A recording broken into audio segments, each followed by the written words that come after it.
Hey everybody, this is NYC Geek Society. John here.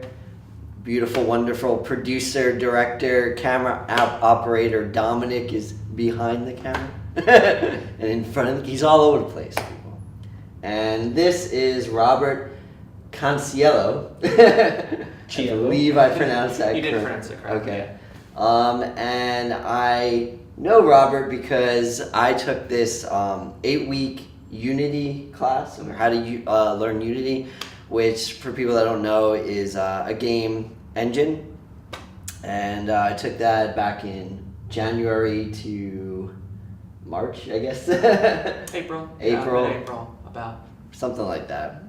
And so Robert was the teaching assistant in that class.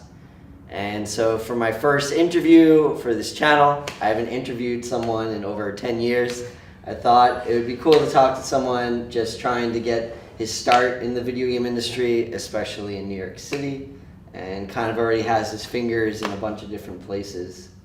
So yeah, I guess like the first like arching question is, what is it like to seek a career in the video game industry like now, Right, especially as a millennial. Right.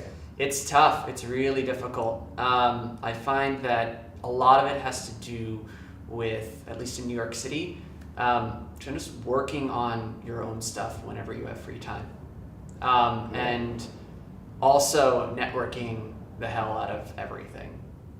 Because being in New York City especially, which is why I moved here, you have to kind of just meet with a whole bunch of different people until something sticks, right?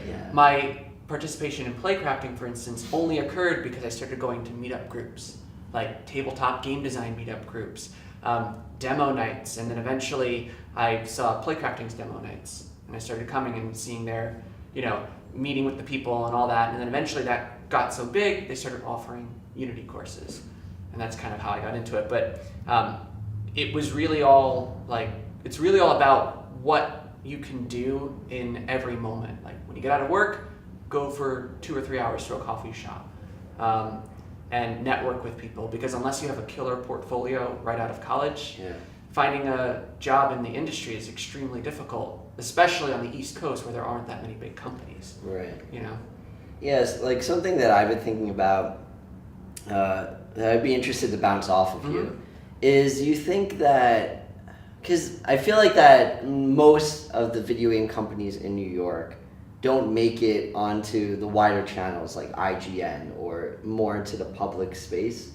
Do you think that it's a little bit too sort of insular, just like people kind of like talking to each other here? Like, why do you think that it doesn't go into the more mainstream, the video games that are produced in New York as opposed to like, on the West Coast?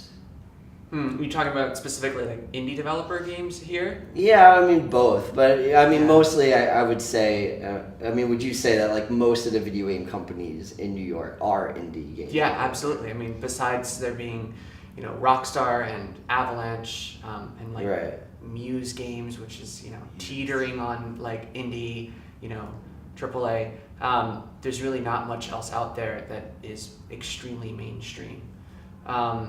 Why we haven't kind of broken into that mainstream thing? It partially has to do with the way New York City is structured in terms of the developers here, right? Like out in California, it's established big companies and people are on 50 to 100, hundreds of people teams.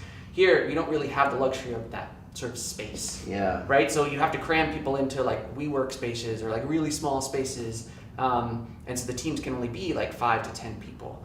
It's just that sort of development, and it's pretty difficult to produce something that is garnering the attention of hundreds of thousands of people across the world, where you can support gigantic networks of fans.